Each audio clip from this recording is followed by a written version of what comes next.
أعوذ بالله من الشيطان الرجيم.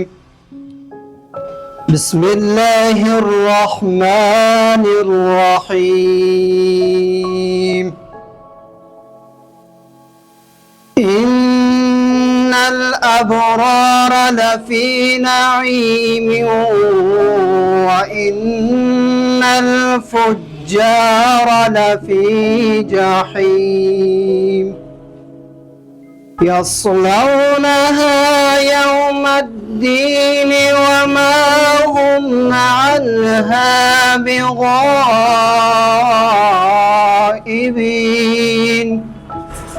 وما أدراك ما يوم الدين ثم ما أدراك ما يوم الدين يوم لا تملك نفس لنفس شيئا والأمر يومئذ لله صدق الله العظيم. Kelinglar birlashaylik. Kelinglar birlashaylik. Vatanda bir bo'lib birga yashaylik. Ulug' Tengri taoloti bilan dunyolar bo'yicha, ochunlar bo'yicha ko'k yuzida Ahmad bo'lgan va yer yuzida Muhammad bo'lgan Hazrati Muhammad Mustafa sallallohu alayhi va sallam oti bilan va salomimizni chin yurakdan taqdim etamiz. Va undan so'ng barcha aziz inog'alarim va ustozlar, mehmonlar va zahmat chekib qadam tashlab kelgan sizlar salomimni assalomu alaykum va rahmatullohi va barakotuhu deb taqdim etaman. Albatta bugungi dasturimiz, albatta bugungi to'plamimiz kitob ko'rgazmasidir.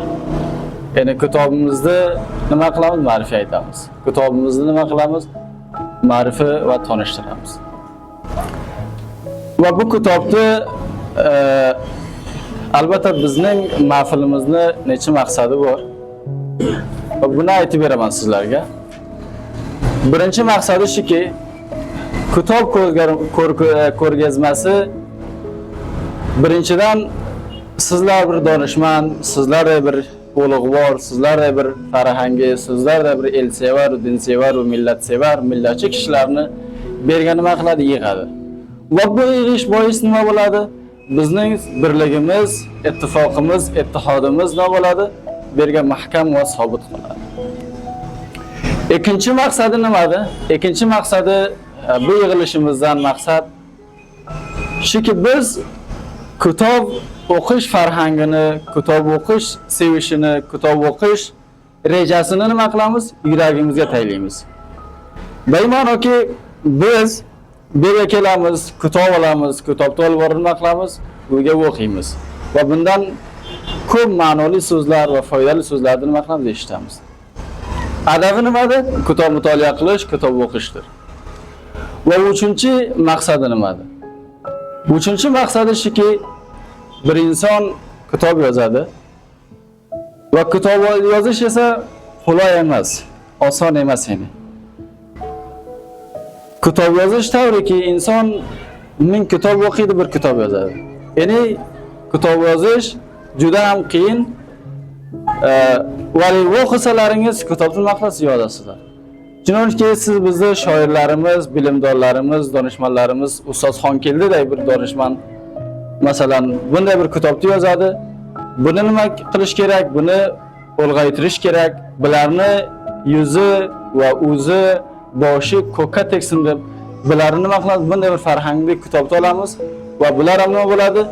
Bular ham kelajakimizga kitob yozishga va kitob bitishga, kitob o'qishga va farhangi kitob yozishni albatta millat o'zbek va turklar nima qiladi?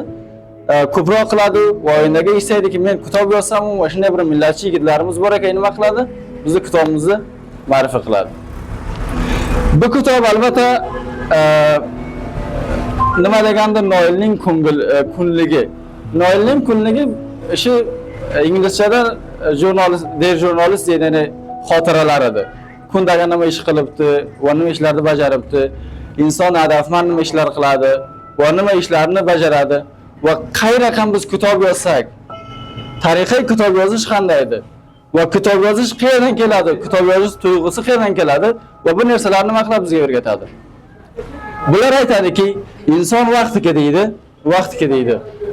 kitob yozishga qiziqsa deydi va ishqi, she'ru, donishi nima bo'ladi, kitobga bo'ladi deydi. Chunki vaqtiki sizlar dedi yuraklaring dedi tuyg'usidan chiqarsalaring, qalamda olib qog'ozga yozsalaring dedi va bu juda ham bo'ladi, bir go'zal ish bo'ladi dedi. Aziz og'alarim, albatta kitob faqatgina so'zlar to'plami emas. Kitobda aytsaki bir necha so'zlarni nima qilsak, yiqqan bo'lsak, bu nima qilgansa. Balki kitob insonning ma'rifati, insonning tafakkuri, millatning tarixi, millatning qudrati, millatning kuchi. Biz zamoni bir kuchli bir millat bo'lamiz, qudratli bir millat bo'lamizki, biz nima qilsak, kitob yozsak va millatimizda kitobi ko'proq bo'lsa va bizda zamoni bir millat aytadiki, sizlar bir kuchli bir millatsizlar, bir qudratli bir millatsizlar deydiki, sizlar nimalang bo'lsa, oyindaga biz necha kitobimiz bo'lsa, shoirimiz bo'lsa, donishmandlarimiz kitob yozgan bo'lsa, ularni qarshiga nima qilsak ko'rsatsak. Taolo otidan birinchidan minglar durud Hazrati Muhammad Mustafa sallallohu alayhi vasallamga berga birinchidan istamanki sizlarda hammalaringizni beixtifolga kelishlaringizdan katta rahmat. Ana zahmat chekdilaringiz, ishlaringizni, darslaringizni qo'yib kellaringizni bu yerga va kelsalaringiz bu yerda u ana o'zlaringizni fikrlaringizni almashtirsalaringiz bu ana va bu kitobni ko'rgazmasga kelibsizlar u qatnashdingizlar u ana zahmat chekib kelibsizlar. Assalomu alaykum va rahmatullohi va barakatuh. Zahmatlaringizni kechiringizlar. Ikkinchisidan men o'zimni xohlaymanki so'zlarimni sizlarga aytsam. Shu banardiki biz tuzatganmiz, barga yozganmizki, Bilga Xoqondan bir so'z olib kelganmiz. Shu banarda shunga bordi. Aytadiki, ey turkiy ilm, o'zingga qayt, o'zingni angla, xuddi shunday yuksalmaysan. Bilga Xoqon o'sha ko'kturklar deymiz. Ko'kturklar yana o'zbeklarni va turklarni ya'ni eng eski davlatlardan biri edi. Birinchi davlatlardan edi ko'kturklar. Ko'kturklar o'z davrasida, o'z vaqtida bir kuchli davlat va katta davlat edi. Ana shunday bir so'z aytib ketgan. Bu so'zni hadafi nima? Hadafiki bir so'z bor, aytadiki, turkni o'zidan boshqa o'rtog'i, do'sti yo'q. Hadaflar shunga siz biz boyda o'zligimizga qaytsak. Hech bo'lmasa har yigitiki o'zbek deydi, o'zini otini o'zini turk deydi. Qozoq boyachi qirg'izoy qarab Omirga yashaydi. Ularni sharqqa shungadiki o'zini tilga so'zlaydi. So'zlaymiz, alhamdulillah, mana uyimizga gapirishamiz, bir-birimiz oramizga. Uning yoniga siz bizni nima qilsak, haddaqal hech bo'lmasa 5 kitob inglizcha o'qisak, ana forschaga o'qisak, grek tiliga o'qisak, yana bir kitob o'zimiz tilimizga o'qisak. Bizdan shu gap deysiz, shu so'z ham shu gap aytadi, o'zligingni angla, o'zligingga qayt. Agar siz biz ana Afg'onistonda o'zbeklar, turklarni shunday deyalamizki, ana bir ruhsiz jasadga o'xshaydi. Ana o'lgan deb bilmaysan. Siz bizni tilimiz shuncha bo'lgandiki, men uyimda gaplayman, sizlar uylaringizda gaplaysizlar. Ana shunday bo'lganki, bir mana adabiyot bo'limida bir bo'lim bergan bachalalar o'qiydi, chiqadi. Yuraklaringizga tegmasin, men qaysi hadafim yo'q.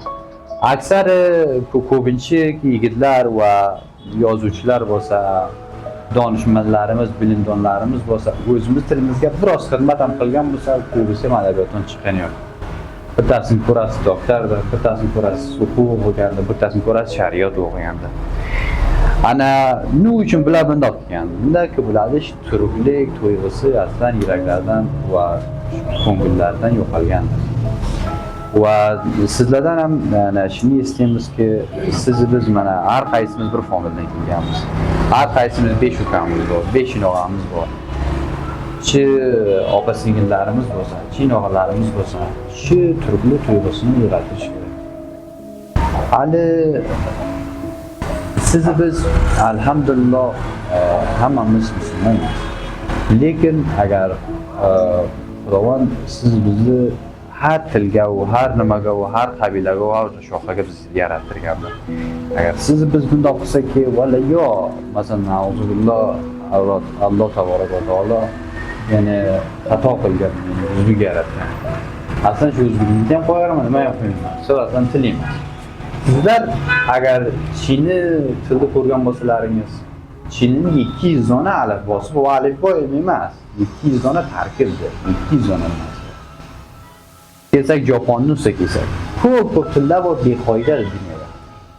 Ko'p tillar bor beqoidadir, qoidasiz narsa tillardir. Grammari yo'q, nimasi yo'q, bu durust nima? Alhamdulillah siz biz tilimiz ko'p bir nimasi. Forchani tarixini men o'zim shu oqshomga o'qir edim. Moni deb bir kitob bordi, Bayon deb astag'firullah, Bayon deb bir kitob bordi, shu Dahod universitetiga ham shu dars beriladi. Shu balog'atda katta reshalaridan bo'lsa. O'qir edim uni forslar ham ko'p birinchi paytga o'zlarining shoirlari, yozuvchilari arabiga yozar edi. Kitoblarning modi arabiy edi. Ana G'aznavladan keyin, undan keyin mana Temurlar Temuriyo Yerotga o'sha asrga, o'sha davraga ekan bular forsga nima qildi? She'r, kitob yozdilar, nima qildi? Biladi, forschani ichiga katta bilimlar bor. Bilamiz, masalan, forscha til siz tilimizdan ko'ra kuchli til. Asari ko'proq. Agar siz biz tilimizning yiliga bir kitob yozilsa, bir kitob chop bo'lsa, ularga 10 kitob yoziladi, 10 kitob chop bo'linadi. Lekin siz bizdan buni hammamizdan kuchliroq. Lekin biz agar o'zimiz tilimizni unutsak, o'zimiz tilimizni qo'yib olsak, ketsak, bilak tillarga ketmasak, aslo nima kelmaydi. Va agar biz kattalarimiz so'zga bo'lsak, aslan buni beasmasa bu ana bilan yomon so'z deb so'kadilar. Shuning uchun siz bizga chizib beradiki, ana hech bo'lmasa o'zbekka hammamiz shunaqa sosyal mediada bir akkauntimiz bor. Bir post o'zimizni taxalluslarimizni o'zbekka o'zgartirsak. Mana o'zimniki ham birinchidan o'zimni millatchi ushlab yurar edim. O'zimni nima taxallusim Xalzod edi. Buni o'zgartirdim, Xalzod bo'lib ketadi. Men bir bosdan ham Provada edi, bir nima afg'on qardoshlarimiz, inog'alarimiz ham Qobilda men bilan o'toqdosh edi. Ana shu so'zimni qisqaroq, kaltaroq qilamanki, vaqt ko'p bo'lmasin. Undan so'ng mendan nimadan turib aytdi, "Nima uchun bunda Xalzod qo'ying? Sen o'zing o'zbeksan" dedi. Agar men hech forscha qo'ygaman Xalzod, ya'ni shundan otasini olgan. Endi shu Xalzod qo'ymaysan. Forscha ham, pashchiga ham shu gapni ma'no beriladi. Men kallamga bir problema keldi. Shu gapni yigit ham gapiryapti. Ana o'zim tilimga bor ekan, o'g'li deb bor ekan. Nimadan men zot deb qo'yaman? Bu ta'sir emas. Siz bizni alhamdulillah biz hammamiz musulmonmiz. Hali qarangizlar, islom bu vaqtdagi shu Madina shahridan poygazorlik bo'ladi, asosguzorlik bo'riladi. Buni qatiy ko'rsangiz, ajamlar bor edi, bir taqa nima yo'q edi. Ansorlar mardim Madinaning o'z mardimi edi. Muhojirlar edi, Makkadan kelgan edi. Buni qatiga masalan Salmon Farsi bor edi. Yo'q, masalan Yahudilarda musulmon bo'lgan mardimlar bor edi. Nasroniylarda musulmon bo'lgan mardim bor edi.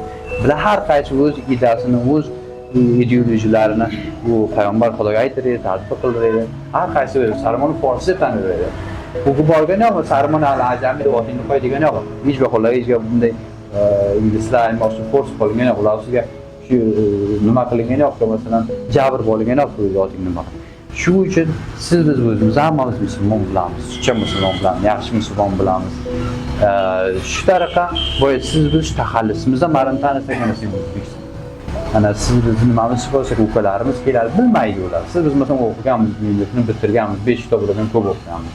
Boya shu o'zimizning uyliklarda nimalarni millatchi boramiz. Va ikkinchisi shuki kitobda ichiga ham aytilgan, kitobda o'zining unvoni ham shu. Aytganki, Noilning gulligi. Yana bir jurnal shaklida. Ya'ni o'sha inglizcha jurnal deyish kunlikda, o'sha ro'znomani. Har neyse masalan bir kun sizga nima bilan bir-birini yozasiz. Lekin uni tagiga bir maydigan tayin unvoni bor, o'sha unvon barga har kim aslida yozuvchi. Aslida har kim yozuvchi. Hadafi shuki, mana siz qilinasiz, bu qilasiz kitobni, atman siz qilinasiz bir paragraf yoza olsangiz. Har tilda bo'lsa, forscha bo'lsa, inglizcha bo'lsa, arabda bo'lsa, yoki o'zbekcha bo'lsa. Bir paragraf yozasiz. Bir paragraf yozolsangiz, 2 paragraf ham yozasiz, 3 paragraf ham yozasiz. Paragrafga gap yetishdi. Undan keyin uni yaniga to'yg'ingizni asosingizga olib kelasiz. Hali she'rda qolibiga keldiga, nazmga kirdi. Uni yaniga ko'p, masalan, tashbihga beriladi, istoraga ketadi, kinoyaga ketadi. Yana shu kalomda u so'zni yaxshiligini ko'rsattiradi. Biz har qachon tekshirib bersak. Masalan, nazmdan yana yetakroq. Agar siz masalan she'r aytolmaysiz, hatta qilasiz Facebookga bir soddaroq o'zingiz vatani qaytsa ham o'zingizni avvalingizmi gap, sotangizmi gap, inolangizmi bir gap qo'yasiz matalmani. Masalan, hali men shu bilim yurtiga siz bizning nimamiz e'tiborimiz bo'lmadi. Men hadafim chingaydi ki 70-80 ta har bo'lish oldan bor yigitlar. Men u birtidot o'rtoqlar shu taqsim olganmizki, bir kitob o'zimiz yozolmaymiz u kitobni, yozmaymiz, lekin yig'amiz bu narsani. Riboiy deydi yoki dubayti deydi forscha. 3 bayt, 2 bayt misra avvali, misra oxiri bir-biriga biladi, qofiyasi barobar. Bizning mardimlar omiyona shaklda ekan, lekin shu esimga qolgan. Qo'ybaqaman shevaga deydi, Badaxshondan tevaga deydi. Og'am oshiq bo'lib Zulfikshon deydi. Ana hadafi bu shu omiyona shaklda ishlar aytiladi deydi. Qarang, ancha sizning tilimizda ko'p 10-15 ta esimda bor. Adabimizki, garchi shoyat bilan adabdan o'zi teo barobar bo'lmasa, lekin adabiyotni ko'rsattiradi. Adabiyot ancha nimadan yig'iladi? Sondan, Muhammaddan. Manchi nesiki hazillashilsa, masalan, hazil tutilsa, masalan, forschaga nima deydi? Nima deydi? Tanz deydi. Yo masalan shu adabiyot anchadan yig'iladi, nasr, nazm hammasi. Men adabim chingadagi shu kitobni yig'sak. Ana sizlar bir tarafdan Dashqadaryodan, sizlar bir tarafdan Qo'jag'ordan, sizlar bir binolarimiz masalan Badaxshondan ana meni WhatsApp shumaralaringizni oling, WhatsApp shumaramni olingizlar. Har qancha so'zlik masalan shuni bilasizlar, masalan o'sha katta havolarimiz bor, yoshsiz bizdan ko'proq oqsoqollar, allardan shunga yingizlar. Har qancha bor yuboringizlar, ana shu katta xizmatlaringiz bilan shuni yig'moqchimiz. 2000 ta bo'ladi, 3000 ta bo'ladi, sizlarni yig'moqchimiz. Va oxirida men shu xohlaman necha so'z shu kitobdan aytsam va o'zimni so'zlarimni nima qildiraman, boshqa inoqalarimiz gaplashsin.